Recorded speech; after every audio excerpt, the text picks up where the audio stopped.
Hey everyone, welcome back to Speakly English, where we turn your English into real-life confidence. I'm Alex, and today we're stepping into a situation that feels exciting, but also a little stressful, booking a hotel in English. Just imagine this moment. You've arrived in a new city, maybe you're tired from traveling, maybe it's late at night, and now you need to talk to the receptionist. They speak English, and suddenly you feel nervous. You know some words, but forming sentences feels difficult. If you've ever felt like that, you're not alone. And today, we're going to fix that together. Hi everyone, I'm Emma, and I love this topic because it's so real and so important.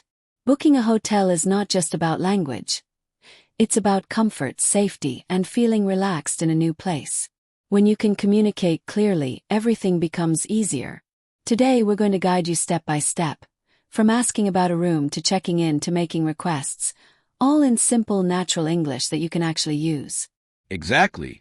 And don't worry if your English is not perfect. This is a learning space. We'll repeat important phrases, explain things naturally, and help you build confidence step by step. So just relax. Imagine yourself at a hotel reception, and let's start this journey together. All right, Alex, let's begin from the very first moment. You walk into a hotel, maybe carrying your bags, maybe feeling a little tired, and you go to the reception desk. The receptionist looks at you and smiles.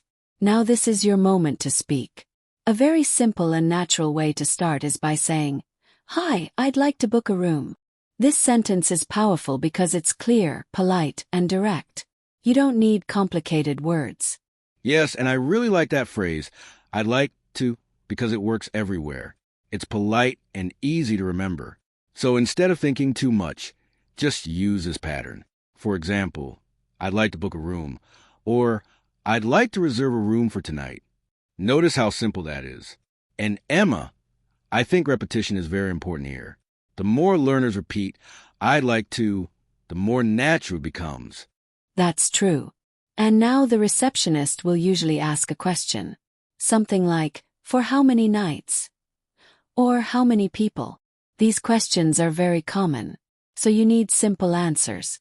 You can say, "For 2 nights," or "Just 1 person." Again, keep it simple. You don't need long sentences. Exactly. And sometimes a receptionist might ask, "What type of room would you like?" Now, this can feel confusing, but it's actually very simple. They are asking if you want a single room, a double room, or maybe something bigger. So you can respond with something like, "I'd like a single room," or "I'd like a double room." Easy and clear. And here's something interesting. Sometimes you have special requests. Maybe you want a room with a view or a quiet room. In that case, you can say, "Do you have a room with a view?" Or "Can I have a quiet room?" These are very natural questions, and they help you get what you want.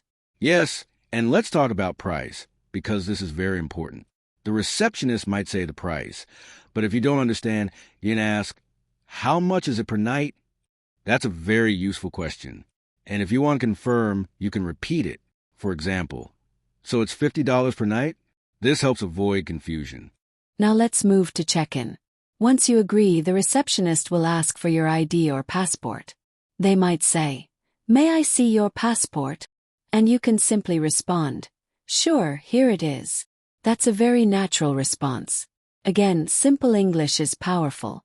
And after that, you might want to ask about facilities. For example, "Is breakfast included?" Or "Do you have Wi-Fi?" These are very common questions. And Emma, I think this is where learners start to feel more confident, because now they're not just answering, they're asking questions too. Absolutely. And that's the goal, real communication. And finally, when everything is done, the receptionist gives you your key and says something like, "Your room is on the 2nd floor." You can respond with, "Thank you," or "Great, thank you so much."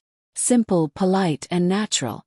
And just like that, you completed the entire hotel booking conversation in English, from entering the hotel to getting your room key, step by step with confidence.